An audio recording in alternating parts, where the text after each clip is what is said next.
Hello, and thank you for joining another conversation with the Middle East Monitor. My name is Nassim Ahmed, and I will be your host.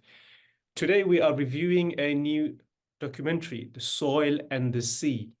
The documentary by Daniele Rugo looks at the Lebanese Civil War and the mass graves that have been found since the brutality and the killing from that conflict. Thank you for joining us, Daniel. You're welcome. Thank you for having me, Nassim. It's a pleasure. Daniel is an award-winning filmmaker and author. His previous film about a war, which was coordinated with Abby Weaver, explored social change through the stories of former militiamen from Lebanon's civil war. He is a professor of film at Brunei University, London, and has been a senior fellow at the London School of Economics. So I guess, Daniel, I watched the screening of my video. It's quite a harrowing documentary. I wanted you to, instead of me explaining what the documentary really is about, I want you to begin by just saying what is the documentary about and give us a flavor before the screening next week. Yes, of course. Thank you very much, Nassim. So The Soil and the Sea is a feature-length documentary about the mass graves dating back to the Lebanese Civil War, which occurred between 1975 and 1990. About 17,000, more than 17,000 people were forcefully disappeared during the war. And it is believed that some of these people might, the remains of some of these people might be in the more than 100 mass graves scattered around the country. And so the film records some of these mass graves in locations all around Lebanon. And it does so by pairing landscape shots largely with testimonies from families of disappeared people, from various people who in one way or another have been witnessing the production, the creation of these mass graves, or who have been involved in some of the massacres and mass atrocities that led to the production of these mass graves. The mass graves and the disappearances were a feature of this conflict since its beginning from 1975 all the way to its end in 1919, and even after the end of the conflict, these appearances continued. So it's still a very sensitive topic because 17,000 people are still unaccounted for in Lebanon, and no or very few mass graves have ever been exhumed. So the film is an attempt to raise awareness on a topic that is not being talked about, or at least not being talked about enough. The film also features a text by the Lebanese novelist Elias Khoury, who opens the film describing or talking about the sea as a mass grave. Because, of course, we know that, as in many other conflicts, during the Lebanese Civil Wars, bodies were dumped in the sea and, of course, were never retrieved from the sea. Yeah, and just in terms of screening, when is that taking place? I believe it's a number of cities, isn't it? I think next week on the 19th, it's in London. Yes, so the UK premiere will happen on the 19th of February, so next Monday at the Curzon Soho. The screening starts around 6:20. Tickets are on sale through the Curzon website now, and I will be there to give a direct Q&A. And then the film will tour the UK, will screen in a number of other places in Oxford, in Canterbury, in Plymouth, and other cities. And wherever possible, I will be there and in person to do Q&As, and colleagues from Lebanon will join online. I should have mentioned this, Nassim, at the beginning, that the film was produced in partnership with an NGO called Act for the Disappeared, which is one of few NGOs that works in Lebanon on the fate of the disappeared, but also on the preservation of the sites, the unmarked clandestine graves, trying to campaign to preserve them from potential destruction or for exploitation by real estate developers. I mean, what needs to be said is that those mass graves are in everyday sites, in gardens, in vegetable farms, in behind mosques, and that's the harrowing thing. People are going by their everyday life, and surrounding them are mass graves. That's what was for me the most shocking thing while watching the preview you sent me. Yes, that is correct. Most of these sites have not been memorialized in any way. And as I said, they have not been exhumed. So they have effectively, after the war, been returned to their everyday use. So you would find in Lebanon clandestine graves, mass graves next to a school, underneath a luxury hotel, or in a vegetable patch, or in a field, or in all sorts of quotidian, mundane surroundings, to the point where when we started screening the film in Lebanon, people recognized these places as places that they live around or that they pass by. And most of the time, they had very little idea, if any, that these sites had been the theater of violence, of atrocities, or that they might contain human remains. So what the film is trying to do is precisely to emphasize the fact that when you look at these places, there is very little to see, or at least there is very little trace of violence. You cannot, by just looking at the places, imagine or assume what has happened there. And the voices that we hear unravel these submerged, hidden histories of violence that nonetheless these places guard.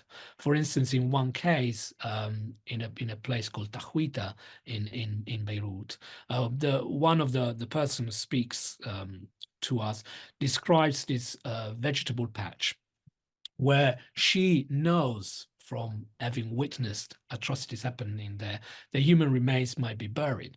And she thinks to herself, oh, the other day I wanted to go and buy some vegetables that I know would come from there. And I thought to myself, despite the fact that the soil would have been churned, it would have been changed, it would have been turned, you really do not know what's underneath. So this question of what is underneath these buildings, the university and so on, is a question that permeates the film, because it is very difficult to understand from what the places look like what might have happened there 30, 40, 45 years ago. Yeah, and talking about mass graves, of course, we are seeing horrific scenes coming out of Gaza, where there are a number of mass graves, and the Palestinian populations are being traumatized because of the violence that's been inflicted on them by the Israelis. From what you've learned and discovered from your research and filming in Lebanon, this is your second documentary on Lebanon, on the gruesome past of Lebanon Civil War. What will the Palestinian population be going through now and in the years and decades to come, having experienced and been subjected to such killing and devastation, as we are seeing on our screens? What is happening what has been happening in Gaza since October is unfathomable. What is unraveling there is, by all accounts, a genocide, and one that is being perpetrated with the eyes of the world watching, and is being live streamed. What Palestinians are having to endure in Gaza is unimaginable amount of suffering and pain. And in addition to the suffering and pain of beloved ones being killed, there is the long legacy that this conflict will leave behind. And one of the legacy this conflict will leave behind is inevitably the inability for some family to retrieve the bodies of the remains of the loved ones, either because they've been left under rubble, or because they've had to be buried in mass graves without any relative to claim the body.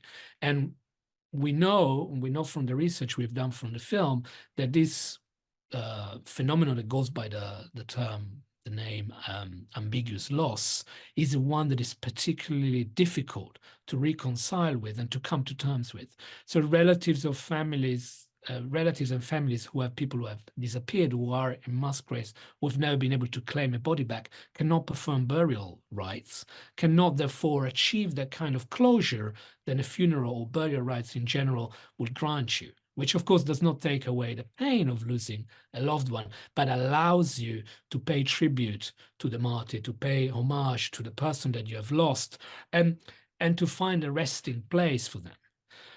those families who will not be able to retrieve bodies of their loved one will endure years and years, decades of ambiguous suffering and a lack of closure. We know this, for instance, from what the Palestinians in Lebanon have gone through. Part of the film touches upon the infamous massacre of Sabra and Shatila, carried in 1982 by Lebanese militia with the supervision and oversight of the Israeli army, who was the invading army at the time. And some of the people that speak in the film talk about their relatives who have likely been killed during the massacre and been buried in a mass grave as people that they're still looking for. They're still attempting to find out what happened to them because their bodies were never recovered. They just went missing on the day, but they have never been found. And the pain is of a particularly acute nature, because not only you have lost someone, but you haven't been able to properly place them in a resting place to bury them properly. You have not been able to have that body that confirms the death, but also that allows you to have a sacred place where you can visit and where you can continue those kind of that kind of a relationship even after death. And I believe this is something that in a way we have to wait until the intensity on the conflict dies down a little bit. There are thousands of people under the rubble, thousands of people unclaimed, thousands of people whose families have not been able to retrieve, and we don't know how many of these people will eventually be retrieved and how many bodies or remains we will be able to be returned to families. So this is without a doubt a legacy that will stay with the Palestinians in Gaza for a very, very long time. It is worth noting here, Nassim, that unfortunately the question of forced disappearances and mass graves is one that is common to most conflicts, whether global wars, Second World War, or civil conflicts, right? The recent Syrian conflict. Every conflict leaves a trail of clandestine graves and disappearances behind. So in a way, whilst the film is very specific about Lebanon's history and the history of people connected to Lebanon, including the Palestinians, it is a film that tries or has the ambition to speak to a more global context, because people in conflicts as different as Bosnia, Iraq, Colombia would have experienced something like this. Of course, trauma is universal and the ramifications more or less very similar. You mentioned at the beginning of the sensitivity around the Lebanese Civil War and the aftermath. Many have also commented on the fact that there's a collective amnesia in Lebanon about the war, and there's a deep reluctance to open up the wounds of the past, because fear of trauma, fear of what would unleash is quite deep and it's quite raw. So in your filming, were there concerns about revisiting those moments from the past and shedding a light on them? Yes, there were a number of different concerns, and as you've seen from the preview of the film, the film isn't the witnesses, the testimonies are entirely anonymous. So nobody wanted to be named or recognized, which also explains partly the reason why you don't see faces in the film. So there is a sensitivity around discussing the topic, because Lebanon's post-war transition was done without any transitional justice mechanism, but also without any form of accountability. There was an amnesty law that was passed at the end of the conflict, and that was confirmed in 1990, which established that no militia would be prosecuted for crimes against civilians, against the civilian population, which means that the militia leaders and the kind of cadres were never prosecuted. They were never held to account. In fact, they transitioned into political life. They became MPs, they became speakers of parliament, presidents, and so on and so forth. But there was never any form of accountability whatsoever, which means that their control on the territory remained untouched, essentially, after the war. And that whilst the post-war arrangement established a balance of power, the men, mostly men actually, in power were essentially the same, and some are the same to this day.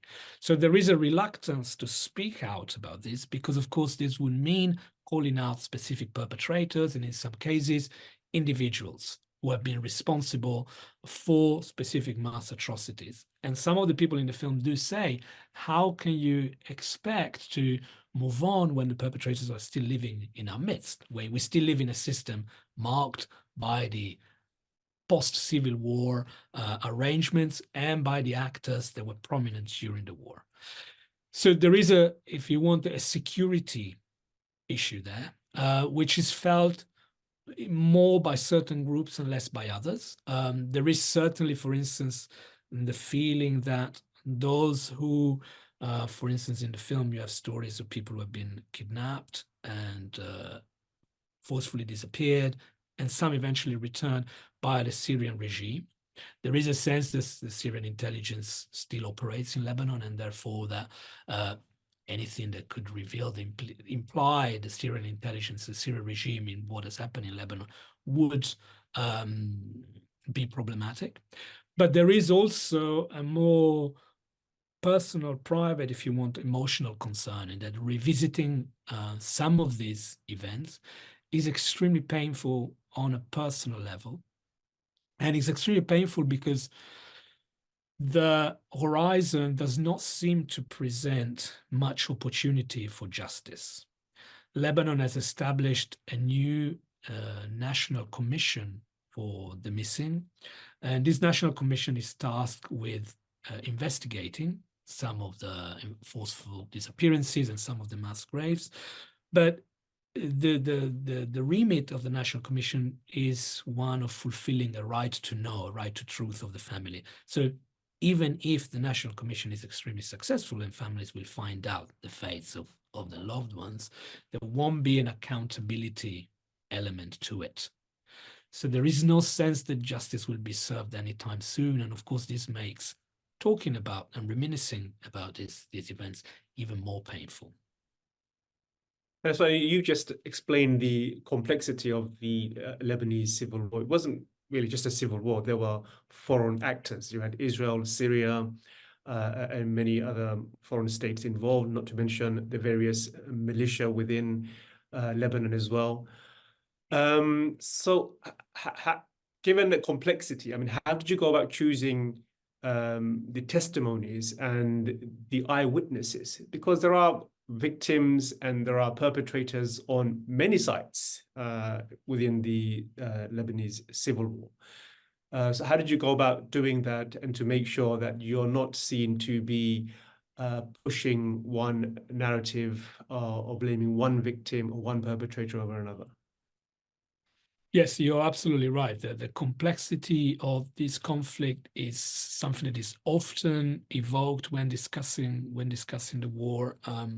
There were many local actors, many international actors, Syria and Israel being the major one, but of course, at some point, European and Western powers adding implicit interventions. Libya was another one, and so on and so forth. The war changed also many times to the point where some people don't call it a one war, but various different wars within one. But there is certainly, in my view at least, this is what Abby and I also did in About a War, the previous film. There is a war up to 1982, up to the Israeli invasion. And then there's a war after 1982. This is first of all because Israel in 1982 besieges Beirut, the first Arab capital to be besieged, and kicks essentially the PLO out, kicks the Palestinian Liberation Organization out of Lebanon.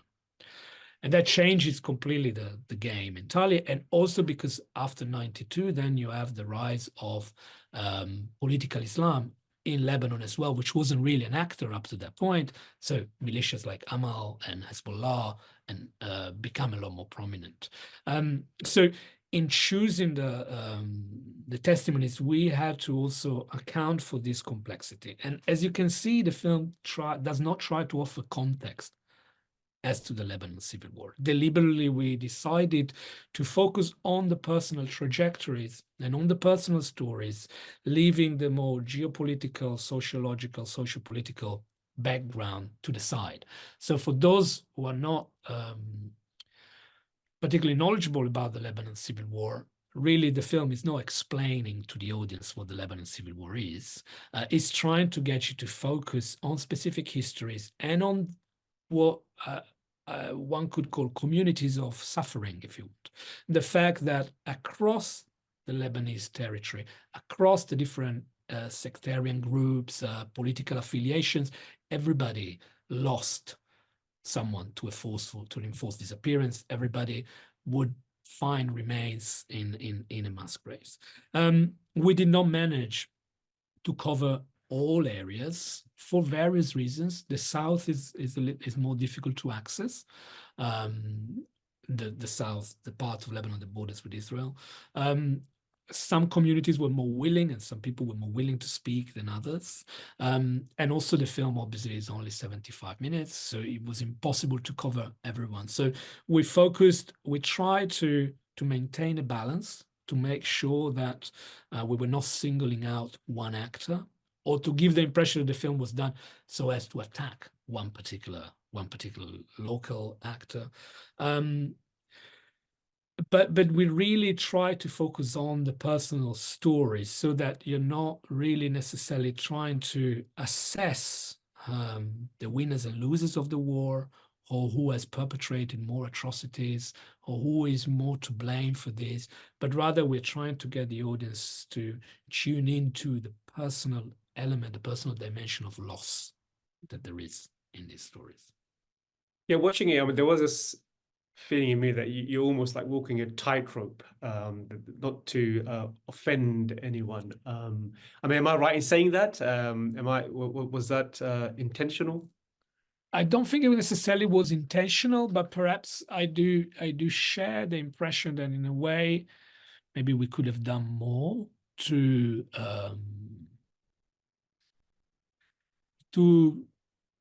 identify specific perpetrators, knowing, however, that the political context in Lebanon is one where what the civil society that is pushing for this has really accepted the idea that this is about knowing the truth as opposed to holding perpetrators to account, and knowing that we wanted this film to be a tool for civil society in Lebanon as well as just a film. I think we maybe unconsciously work within that framework. This is the framework in Lebanon. The framework is not one of we're going to go after the perpetrators. The framework is let's try to understand what has actually happened. Let's try to gather evidence. And maybe in the next phase, exhume some of these mass graves, find the remains. And some members of civil society, more than others, but some members are keen to work with the establishment and political parties to see whether they can help in this quest for truth. And perhaps there is something of that framework is visible in the film. Some of the perpetrators are named, but to be honest, the witnesses and the testimonies themselves were very keen on telling their story a lot more than they were of kind of blaming someone or another. I mean, I should say, I mean, it's not like the voices are not explicit on who their perpetrators were. I mean, so it's not, you're not saying this, but it's quite clear if you want to watch it. But it seems, I mean, you're giving all the voices to all the different victims, not just one faction or one group. So it's clear from the voices itself. But I wanted to just I mean, your choices of who to include, the voices to include in your documentaries, partly shaped by the broader goal of this documentary, which is the aim of reconciliation. So, can you speak a bit more about that? I mean, elaborate on how this documentary is directly trying to support Lebanon's truth and reconciliation efforts. Yes, I think definitely the film is trying to enter into the conversation more than around reconciliation itself, although that, of course, it's important. The conversation around the right to know, and in particular, the right to know of the victims and of their relatives whose loved ones have never come back or have not been accounted for. So rather than the film necessarily trying to suggest ecumenical or a broad message of let's come together, the documentary is trying to say there is suffering across the board and there is a need for this suffering to be addressed, and it needs to be addressed by some truth-finding mechanism. And this can only be done via engaging with oral histories in the absence of records, and engaging in some proper evidence finding process, which means identifying specific locations and understanding as much as possible around what we can know about these locations, how these particular mass graves were produced, by whom, at what time, and also who might be there, who would have been in that particular location, involved in that particular battle if they were a combatant, or who were the civilians who might have been targeted by these or that militia or these or that foreign army. And from there, think about reconstructing the circumstances around the disappearance of specific individuals and potentially their death at the hands of these or that actor. The goal of the film is to offer tools to the National Commission and to any other international or local agency and group that is working on the topic, some tools to begin to do that truth-seeking process. This is the idea, really, of the film. Reconciliation is a much more complex issue, if you want, because it is not simply the obstacles, if you want, to reconciliation. It's not simply the past. It's not simply what has happened in the past, the grievances the communities might have, but of course the perpetuation of a kind of low-intensity civil war, in particular by the ruling political class in the country today, who, as I said, are really in complete continuity, if not the same people as the militias that did fight the war.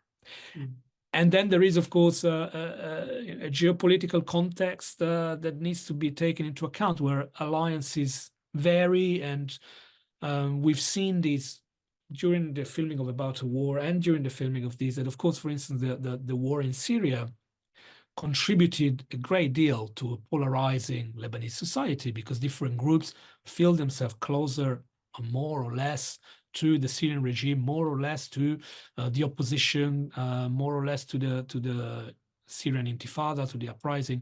And so the geopolitical context resonates and changes the local dynamics. I was going to get you to focus on that. So on my last question to you, reconciliation, if we've seen ones that have been successful, generally conflict ends, there's a transition to peace and stability, and you put the past behind you.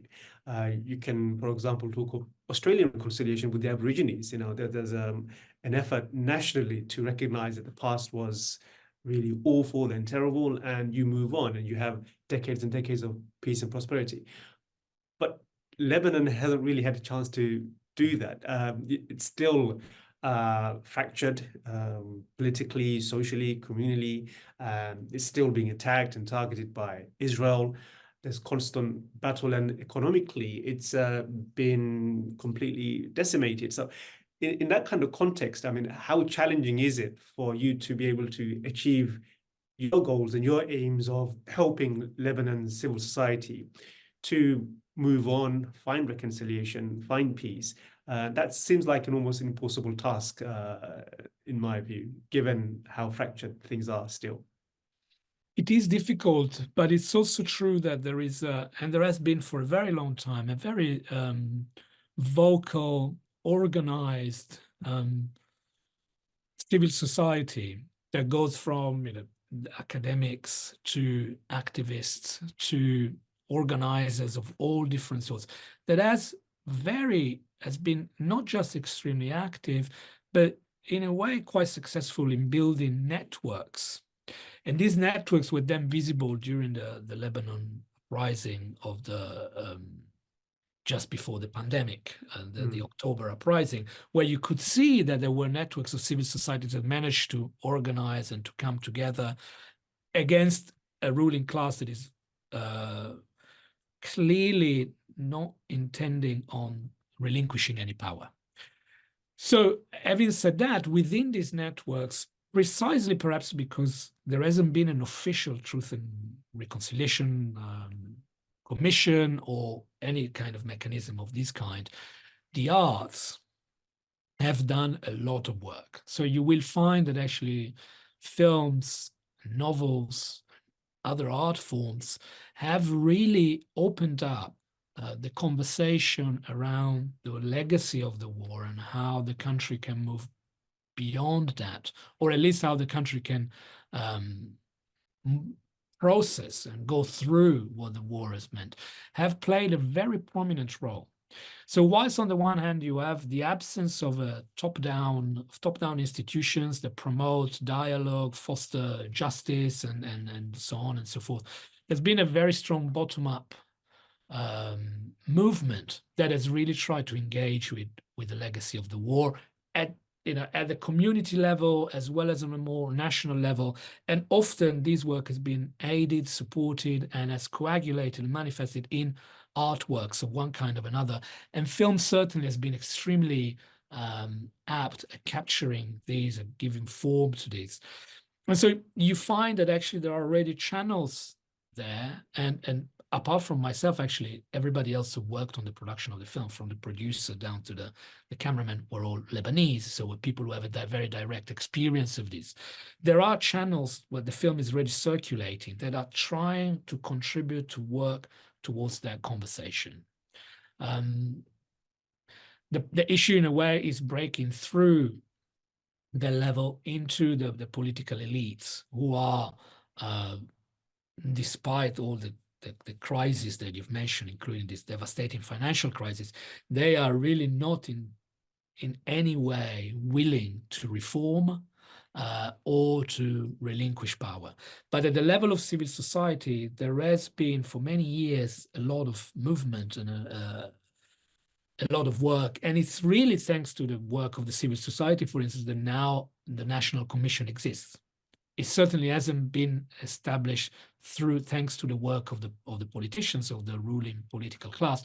It has been this years and years, more than 30 years of advocacy that has led to the formation of the National Commission. So it is slow, it is a difficult work, but there is a conversation going, and this is what the film tries to support and to engage with. Yeah, he does it really well. Just before we end, I forgot to ask you, so what is this, the title of the documentary, Soil in the Sea? I just want to get your thoughts on that. What was the thinking behind that, Soil in the Sea? Yeah. We went through many titles, as one does. I think titles are always very difficult. I remember for About the War, Abby and I discussed for afternoons and afternoons to find a title. I think it was about trying to place emphasis on the land, really, and on the geography, on the physical properties of the film, and trying to focus on the fact that it is about what you don't see about the soil, what you don't see about the land, and what you don't see about the sea that is important. In the opening of the film, Elias Khoury's text asks the viewer, the audience, precisely, whilst you look at these waves and the blue of the Mediterranean, what do you actually see? And the film tries throughout to answer this question. On the surface, there is just the blue of the sea, there is just the land, there is just the greenery, and there's just the soil. But actually, there is more that we need to pay attention to. There is something hidden behind the surface, and that's the register that the film operates on. Brilliantly explained, Daniel. Thank you so much. The screening in London, as you said, is on Monday the 19th, Corazon Theatre, and it's also been screened around across the country as well. So go to the website, Sword in the Sea, and you'll be able to find the screening for yourself. Thank you, and thank you at home for tuning in and watching another conversation with the Middle East Monitor. Bye-bye.